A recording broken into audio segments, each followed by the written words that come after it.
اللہ الرحمن الرحیم باب ما جاء فی فضل الصف الاول، پہلی صف میں نماز پڑھنے کی فضیلت کے بارے میں یہ باب ہے۔ امام ترمذی رحمۃ اللہ علیہ پہلے جو صف کی فضیلت ہے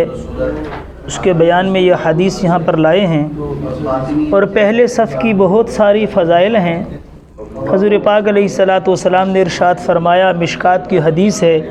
حدیث نمبر 1095 1095 نمبر حدیث مشکات شریف کی۔ فرمایا آپ علیہ السلام نے کہ پہلی صف والوں پہ اللہ سکینہ نازل فرماتے ہیں اور فرشتے ان کے لیے مغفرت کی دعا کرتے ہیں،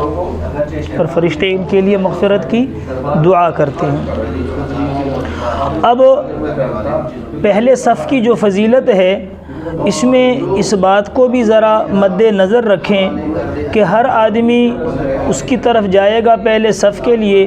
لیکن پہلے صف میں بالکل امام کے جو پیچھے ہے، اس کا باب آگے انشاءاللہ آ رہا ہے، لیکن یہاں پر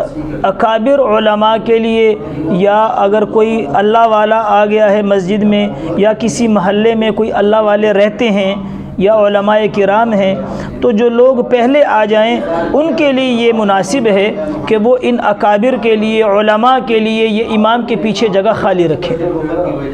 اور یہ امام کی پچھلی جگہ جو بالکل پیچھے 2 3 4 5 بندوں کی جگہ ہے، اس کو خالی رکھنا یہ آپ علیہ الصلاۃ والسلام کی سنت ہے۔ آگے آپ آؤ گے انشاءاللہ اس پہ تفصیلی بحث ہم وہاں پر باب التامین بالجہر میں کریں گے۔ حضرت وائل بن حجر رضی اللہ تعالیٰ عنہ جب یمن سے 20 دن کے لیے مدینے میں آئے تو حضور پاک علیہ الصلاۃ والسلام نے بالکل اپنے پیچھے ان کے لیے جگہ خالی کی، بالکل اپنے پیچھے، اور یہ ساری روایتیں معارف السنن میں ہے۔ معارف السنن میں جلد نمبر 2 صفحہ نمبر 303، معارف السنن جلد نمبر 2 صفحہ نمبر 303، اور فرمایا کہ صحابہ کرام حضرت ابو بکر صدیق رضی اللہ تعالیٰ عنہ اور حضرت عمر رضی اللہ تعالیٰ عنہ کے لیے حضور علیہ الصلاۃ والسلام کے بالکل پیچھے جگہ خالی رکھتے تھے۔ اور بیہقی جلد نمبر 3 صفحہ نمبر 104 میں بھی لکھا ہے کہ ابو بکر صدیق رضی اللہ عنہ اور حضرت عمر رضی اللہ عنہ بالکل حضور کے پیچھے، فرمایا ہاکذا کان ابو بکر و عمر رضی اللہ عنہ، کہ یہاں پر حضرت ابو بکر صدیق اور حضرت عمر رضی اللہ عنہ حضور کے پیچھے کھڑے رہتے تھے، یعنی یہ صحابہ کی سنت ہے، تو ہم بھی اس سنت پہ عمل کریں کہ اکابر، اگر ایک آدمی امام کے بالکل پیچھے بیٹھا ہے ٹھیک ہے، اس کا حق ہے، وہ پہلے آیا ہے، وہ پہلے صف میں بیٹھا، اس کا حق ہے، لیکن اگر کوئی عالم آ گیا اور یہ آدمی اس عالم کے لیے یا کسی اللہ والے کے لیے اس جگہ کو چھوڑ کے پیچھے ہٹے گا تو یہ بھی علماء نے لکھا ہے کہ اس کو پہلی صف میں نماز پڑھنے کا ثواب ہوگا، کہ اس آدمی نے ایک عالم کے لیے جگہ کو خالی کیا ہے، اس نے حضور کی سنت کو پورا کیا ہے، اس نے اللہ والے کے لیے جگہ کو خالی کیا ہے، اس کو بھی اللہ محروم نہیں رکھیں گے، اس کو بھی اللہ محروم نہیں رکھیں گے۔ تو پہلے صف کی فضیلت میں یہ ہے، اور اس سے مراد یہ بھی ہے کہ وہ مساجد مراد ہیں کہ جن میں 2 3 4 5 صفیں ہوتی ہیں۔ ظاہر بات ہے 2 صفوں کے اعتبار سے وہ پہلی صف ہوگی، 3 صفوں کے اعتبار سے وہ پہلی ہوگی۔ جس مسجد میں صف ہی ایک ہے تو اس میں تو صف ہی ایک ہے، لیکن علماء نے لکھا ہے کہ اس ایک جس مسجد میں ایک صف ہے اللہ اس کو بھی محروم نہیں کریں گے، اللہ اس کو بھی محروم نہیں کریں گے، کیونکہ یہ اللہ جل شانہ کی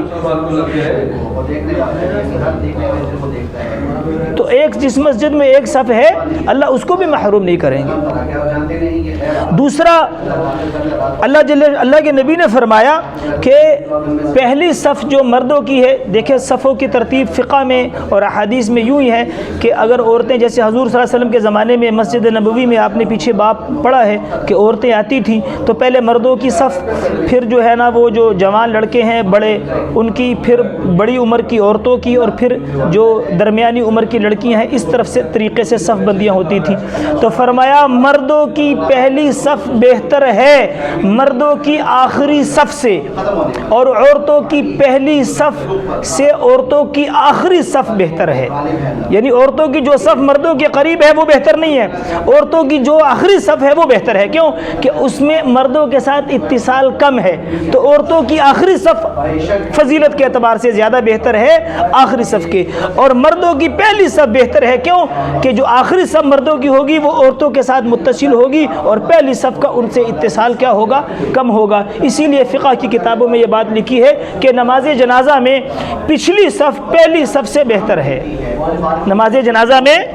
آخری صف نماز جنازہ کی پہلی صف سے بہتر ہے، کیوں کہ پچھلی صف، اس میں دو فضیلتیں ہیں۔ جب پچھلی صف کی بہتری کی بات آئے گی تو صفیں زیادہ بنیں گی، طاق عدد میں زیادہ 3، 5، 7 بنیں گی، اور یہ اللہ کو محبوب ہے۔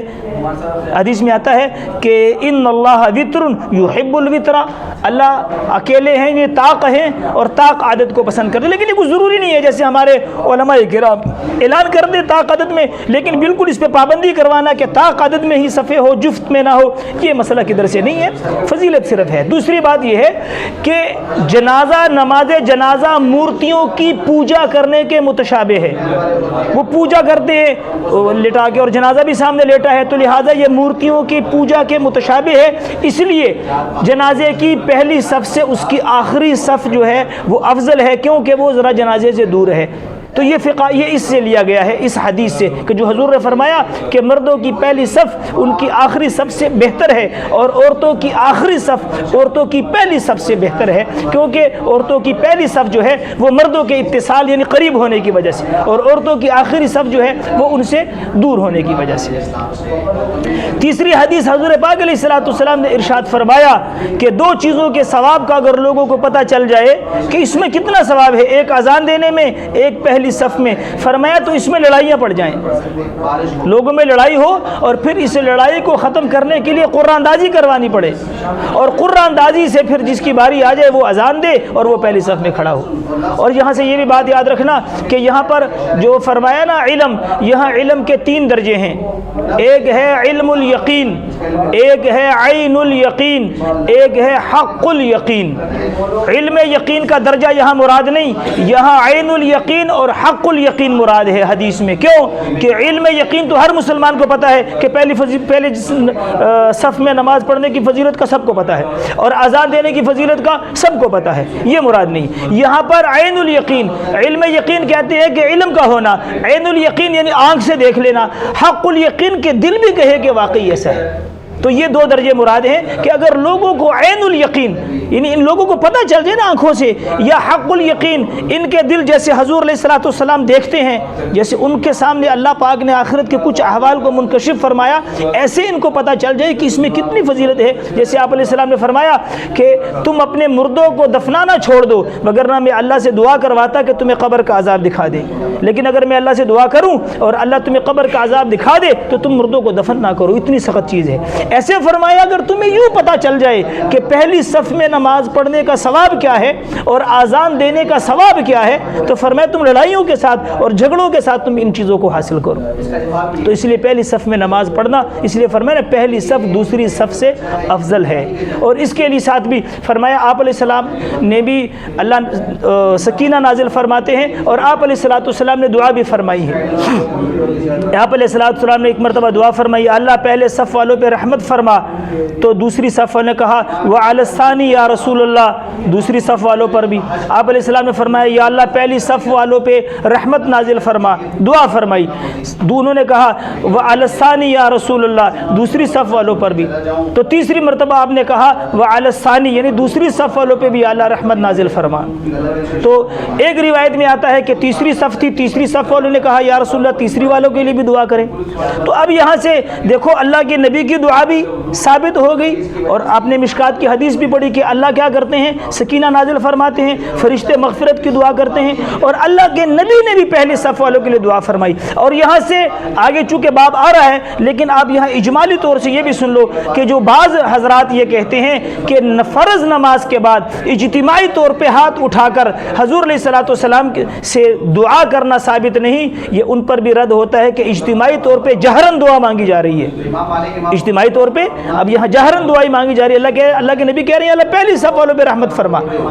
سمجھ آئے گی نہیں یہی؟ تو اب جہرن اجتماعی دعا اللہ کے نبی سے ثابت ہے، ہاں اللہ کے نبی نے اس پہ دوام نہیں کیا، ہمیشگی نہیں کی، اس لیے ہمیشگی کی بات ہم نہیں کرتے، لیکن مطلقاً یہ کہنا کہ نمازوں کے بعد اجتماعی دعا اللہ کے نبی سے فرائض کے بعد ثابت نہیں، تو یہ جملہ غلط ہے کہ یہ حدیثیں اس پہ دلالت کر رہی ہیں کہ اللہ کے نبی کبھی کبھی دعا مانگ لیا کرتے، کبھی نہیں مانگتے۔ انشاءاللہ اگلا باب آ رہا ہے، اس میں ہم مکمل اس کا جو ہے نا وہ تفصیل وہاں پر عرض کریں گے انشاءاللہ۔